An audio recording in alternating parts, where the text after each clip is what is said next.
Hello everyone and welcome back to my channel Sparkle English, where I teach you how to improve your level of English. In my last two lessons, I talked about simple and compound sentences and also about complex sentences. But there is still one other type of sentence structure, which is compound complex. So I'm going to teach you about the difference between all four types of sentences, and at the end of this lesson, we will have a short quiz. So let's begin. So there are four types of sentence structures in English: simple sentences, compound sentences, complex sentences, and compound complex sentences. Let's briefly review simple, compound, and complex sentences first. So first we have a simple sentence. The baby giggled. In a simple sentence, we have a subject and a predicate. And here's an example of a compound sentence. The baby giggled and the mother smiled. Essentially, a compound sentence is two simple sentences combined, or two independent clauses. The baby giggled, the mother smiled. We have two subjects and two predicates. We make compound sentences by adding a comma and a coordinating conjunction.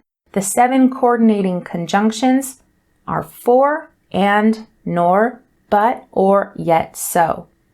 We can also make a compound sentence by using a semicolon. The baby giggled, the mother smiled. We can do this if both simple sentences are closely related. And next we have complex sentences. For example, if it snows tomorrow, we can go skiing. In a complex sentence, we have an independent clause. For example, we can go skiing. We also have a dependent clause or a subordinate clause. For example, if it snows tomorrow. You can tell a complex sentence if you see a subordinating conjunction. For example, if, because, since. There are many different subordinating conjunctions. It's easier to remember the coordinating conjunctions we use in compound sentences. So what is a compound complex sentence? Well, a compound complex sentence is a sentence that contains at least 2 independent clauses and at least 1 dependent clause. So for example, let's look at this complex sentence. Brady didn't come to the concert because he was in a bad mood. In purple here, we have the independent clause. It's a sentence that makes sense by itself. It's a standalone sentence. Brady didn't come to the concert. But then in blue, we have our dependent clause, a sentence that does not stand alone on its own because he was in a bad mood. So what if we add another independent clause to this? Brady didn't come to the concert because he was in a bad mood, so Jane was disappointed. This would be a compound complex sentence. We have 2 independent clauses. Brady didn't come to the concert, and also Jane was disappointed. But we also have a dependent clause because he was in a bad mood. So essentially, it's like a mix of a compound sentence and a complex sentence. Let's look at some more examples. Though I wanted to watch an action movie, my boyfriend selected a comedy, and we both enjoyed it very much. Again, in the blue, we have the dependent clause, though I wanted to watch an action movie. And we have 2 independent clauses.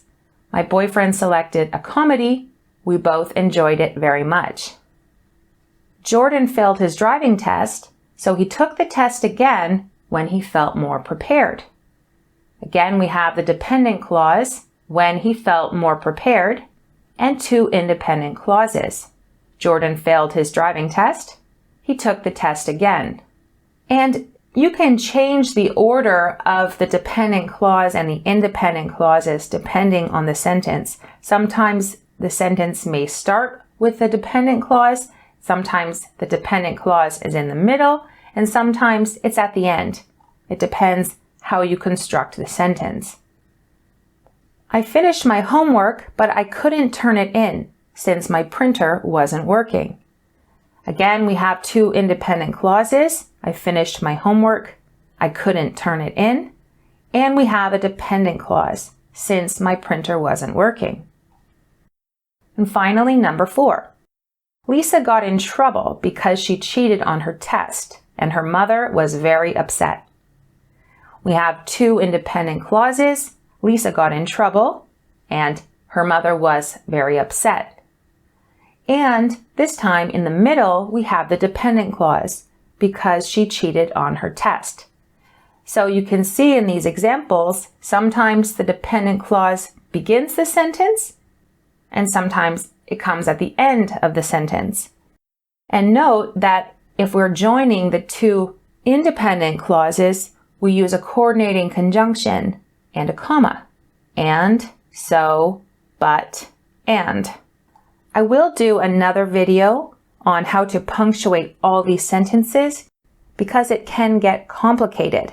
But now I just want you to focus on how to identify the 4 types of sentences.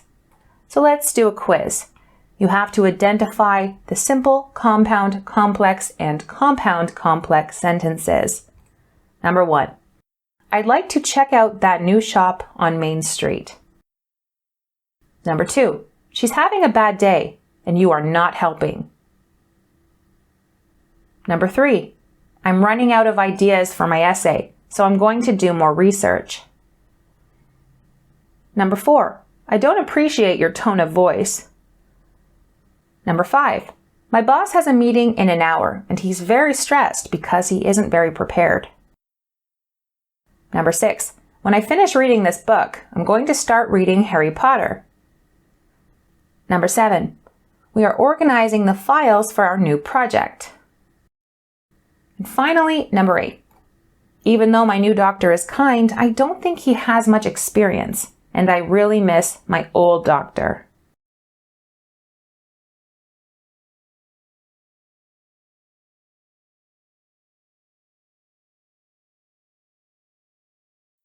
Okay, so let's identify these sentences. Number 1 is a simple sentence.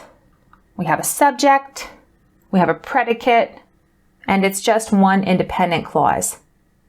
Number 2 is a compound sentence. We have 2 independent clauses. She's having a bad day, you are not helping, and they're joined by a comma plus a coordinating conjunction. And number 3 is also a compound sentence. I'm going to do more research is one independent clause, and I'm running out of ideas for my essay, also joined by a comma plus a coordinating conjunction. Number 4 is a simple sentence. We just have one subject and one predicate. Number 5 is a compound complex sentence. We have a dependent clause because he isn't very prepared is our dependent clause, and then we have 2 independent clauses. My boss has a meeting in an hour. He is very stressed. So we have a compound complex sentence. Number 6, when I finish reading this book, I'm going to start reading Harry Potter. This is a complex sentence because we have one dependent clause when I finish reading this book, and we have an independent clause. I'm going to start reading Harry Potter. Number 7 is a simple sentence. It's just one independent clause. We have one subject and one predicate.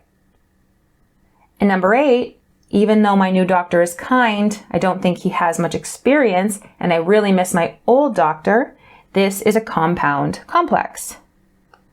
And that's because we begin the sentence with a dependent clause, even though my new doctor is kind, and then we have 2 independent clauses. I don't think he has much experience. I really miss my old doctor. Okay? So the more you practice this, the easier it will become. Let me know in the comment section how many you got correct out of 8. And if this was difficult for you, I recommend you review my other 2 lessons on simple and compound sentences and on complex sentences. And then review this one again, and I'm sure you'll pass the test the next time. Thank you guys so much for watching. Make sure to subscribe to Sparkle English for more lessons like this one, and I hope everyone's having a great day.